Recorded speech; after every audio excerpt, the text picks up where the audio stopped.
लोकसभा चुनाव सर पर है और उससे पहले ही देश की सियासत में इस वक्त भूचाल मचा हुआ है। दरअसल हाल ही में ईडी की गिरफ्तारी के खिलाफ हेमंत सोरेन की याचिका पर विचार करने से सुप्रीम कोर्ट ने इनकार कर दिया। इस पर वरिष्ठ वकील और राज्यसभा सांसद कपिल सिब्बल ने बीजेपी और सुप्रीम कोर्ट पर करारा हमला बोलते हुए बड़ी भविष्यवाणी कर दी। उन्होंने कहा कि अब अरविंद केजरीवाल के साथ भी ऐसा ही होगा, क्योंकि बीजेपी का मकसद डबल इंजन सरकार है। अब 10 केस और लगेंगे हेमंत सोरेन पर ताकि वो जेल से बाहर ही ना आए और 2024 के चुनाव में बीजेपी को फायदा मिले। अगर सुप्रीम कोर्ट हमारी बात नहीं सुनेगा तो हम कहां जाएंगे? देखिए कपिल सिब्बल ने और क्या कुछ कहा। जी की गिरफ्तारी हुई और वीरवार को हमने चीफ जस्टिस साहब को कहा कि इसकी जल्दी सुनवाई होनी चाहिए। उन्होंने शुक्रवार को एक स्पेशल बेंच बनाया और उस स्पेशल बेंच ने हमें कहा कि आप हाई कोर्ट याचिका डालिए। अब उन्होंने कहा ऐसे मामले पहले आप हाई कोर्ट में जाइए, उसके बाद अगर आपके खिलाफ कोई ऑर्डर होता है या आपको राहत नहीं मिलती तो आप सुप्रीम कोर्ट आइए। अब हमारे चीफ जस्टिस साहब ने यह भी कहा है कि जब कोर्ट का ऑर्डर पास हो जाए तो वो प्रॉपर्टी, वो जो संपत्ति है वो पब्लिक की होती है, उस पर हम टिप्पणी भी कर सकते हैं। तो इसलिए मैं आज टिप्पणी कर रहा हूं। केवल हमें ये जानकारी मिलनी चाहिए कोर्ट के द्वारा कि किस मैटर्स में हमें यहाँ आना चाहिए और किस मैटर्स में हम नहीं आ सकते, क्योंकि हम लोगों को नहीं मालूम रहता कि अगर हम ऐसी याचिका डालेंगे कि सुप्रीम कोर्ट इस पे चर्चा करेगी, एडमिट करेगी, नहीं करेगी। हमें तो इतिहास का मालूम है, हमें यह भी मालूम है कि आर्टिकल 32 हमारा एक फंडामेंटल राइट है, फंडामेंटल राइट के चैप्टर में है। और मैं आज जनता के सामने कुछ बातें रखना चाहता हूं जिससे साफ जाहिर हो जाएगा कि सुप्रीम कोर्ट को कोई ना कोई सिस्टम बनाना चाहिए, कोई पॉलिसी, कोई नीति बनानी चाहिए जिसके आधार पे जनता को मालूम हो कि कब सुप्रीम कोर्ट आए और कब नहीं आए। मैं आपको कुछ उदाहरण देता हूं। अर्नब गोस्वामी के मामले में तुरंत 32 पिटीशन हुई और सुप्रीम कोर्ट ने उसको एडमिट किया और राहत भी दी। बिल्किस याकूब के मामले में भी ऐसा हुआ, विनोद दुआ के मामले में भी ऐसा हुआ। मधुले में, मैं पुरानी बात कर रहा हूं, वर्सेस स्टेट ऑफ महाराष्ट्र, वो कॉन्स्टिट्यूशन बेंच ने सुना। Kerala union of journalists article 32 में आए, उनकी सुनवाई हुई। अमीश देवगन की सुनवाई हुई। Meena versus state of UP, justice Kaul और जस्टिस धूलिया ने सुनवाई की। और सबसे ताज्जुब की बात यह है कि इन्फोर्समेंट डायरेक्टरेट आर्टिकल 32 में आई। अब बताइए, इन्फोर्समेंट डायरेक्टरेट को तो आर्टिकल 32 का राइट है नहीं, वो तो एक मानव अधिकार है जनता का। उन्होंने 32 की पिटीशन फाइल की, वो पेंडिंग है। Enforcement directorate versus state of Kerala एक है और enforcement directorate versus state of Chhattisgarh दूसरी है। स्टेट ऑफ यूपी, आपको मालूम होगा, मुख्तार अंसारी जेल में थे लुधियाना में, पंजाब में। 32 पिटीशन फाइल की गई कि इस शख्स को पंजाब से लेकर यूपी में भेजा जाए। वो 32 पिटीशन थी। नूपुर शर्मा जी की 32 पिटीशन थी। जस्टिस सूर्यकांत संदीप पारदीवाला और जो मुख्तार अंसारी की 32 थी, उसमें जस्टिस अशोक भूषण और सुभाष रेड्डी साहब थे। Mukesh Gupta versus state of Chhattisgarh,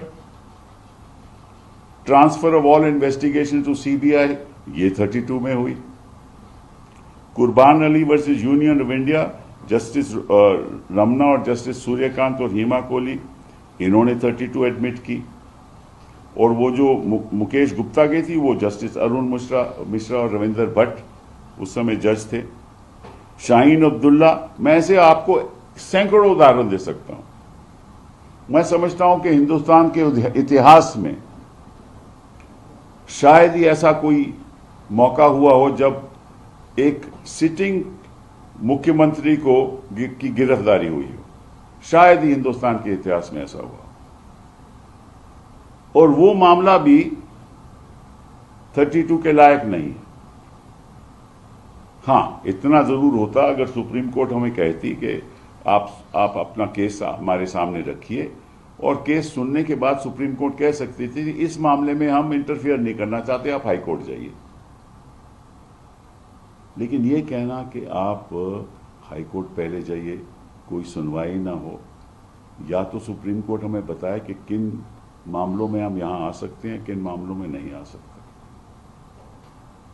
तो अब होगा क्या? उनकी गिरफ्तारी हो गई, रिमांड हो गया, तो मैं आपको बताता हूं क्या होने वाला है। इसको कोई ताज्जुब की बात नहीं, हमें तो पहले ही मालूम था कि ये देखिए, ये सरकार चाहती है कि कोई भी विपक्ष का मुख्यमंत्री अपने पद पे नहीं बैठे। अब ये अरविंद केजरीवाल के खिलाफ भी करेंगे। आपको मुझे मालूम है कि इनका मकसद ये है कि डबल इंजन सरकार होनी चाहिए, कोई विपक्ष की सरकार होनी ही नहीं चाहिए। डबल इंजन सरकार का तो मतलब यही है ना कि हमारी सरकार दिल्ली में भी और भाजपा की सरकार वहां भी। ये इनका मकसद है। अब होगा क्या, जब हेमंत जी वहां गिरफ्तारी में होंगे तो 10 केस और इन पे ऊपर थोप दिए जाएंगे, और सब बनावटी केस हैं। ये भी बनावटी केस है। 10 थोप दिए जाएंगे और वो निकलेंगे नहीं, ताकि जब 2024 का इलेक्शन हो तो फायदा भाजपा को। और एक आदिवासी, जिसको मैं समझता हूं कि हिंदुस्तान के इतिहास में शायद ही किसी आदिवासी को ऐसा पद मिला हो, उस आदिवासी को आपने गिरफ्तार कर दिया एक फर्जी मामले में। कोई एविडेंस है नहीं, कोई नाम है नहीं, और क्या आरोप क्या है कि 8.5 एकड़ का कोई जमीन है। 2009 में उन्होंने ये जमीन हड़प कर ली।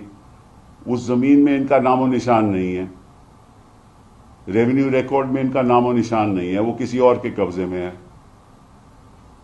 और बुनियादी जमीन है, वो ट्राइबल लैंड है, जो किसी को ट्रांसफर हो ही नहीं सकता।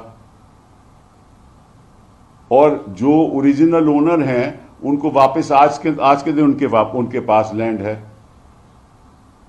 और इन्होंने, हेमंत जी ने ये बताया, ईडी को बता चुके हैं कि 2007 के बाद मैंने कोई एक प्रॉपर्टी खरीदी नहीं, कोई संपत्ति ली नहीं। 2007 के बाद मेरे पास कोई संपत्ति है ही नहीं जो मैंने खरीदा हो, कुछ लैंड खरीदा हो, घर खरीदा हो 2007 के बाद। 2009 का मामला है और 2024 में गिरफ्तारी हो रही है। और अगर ये बात भी अगर सुप्रीम कोर्ट नहीं सुनेगा तो हम कहां जाएंगे? हाई कोर्ट में क्या सुनवाई होगी? पहले जवाब आएगा, फिर डेट लगेगी, 15 दिन 20 दिन बीत जाएंगे, फिर बहस होगी, फिर जजमेंट होगी। इस बीच तो 10 केस और हो जाएंगे। क्या हो रहा है हिंदुस्तान में? किस किस्म की राजनीति हो रही है? आप ये तो नहीं ऐलान कर देते कि सब चीफ मिनिस्टर को हम हटाएंगे, और सरकार अपनी बनाएंगे। कानून का तो कोई यह मतलब ही है नहीं। और सुप्रीम कोर्ट भी हमें बताए कि कब आप, हमें पहले ही बता दीजिए कि आप करना चाहते हो या नहीं करना चाहते। 3 जज बैठाने का फायदा ही क्या है? अगर आपने सोचा कि इतना अहम मामला है कि एक चीफ मिनिस्टर की गिरफ्तारी हो रही है और 3 जज बैठ रहे हैं, तो फिर या तो नॉर्मल कोर्स में सुप्रीम कोर्ट में जाता, और अगर 3 जज बैठाए तो हमारी थोड़ी सुनवाई तो कर लेते। उसके बाद आप जो मर्जी, जो मैं आपको बता रहा हूं, अगर हम सुप्रीम कोर्ट के जजेस को बताते और ये बात हम रख पाते तो शायद वो हमें राहत दे देते। लेकिन कौन सी नीति है आर्टिकल 32 के अंतर्गत कि हमारी सुनवाई नहीं हो सकती?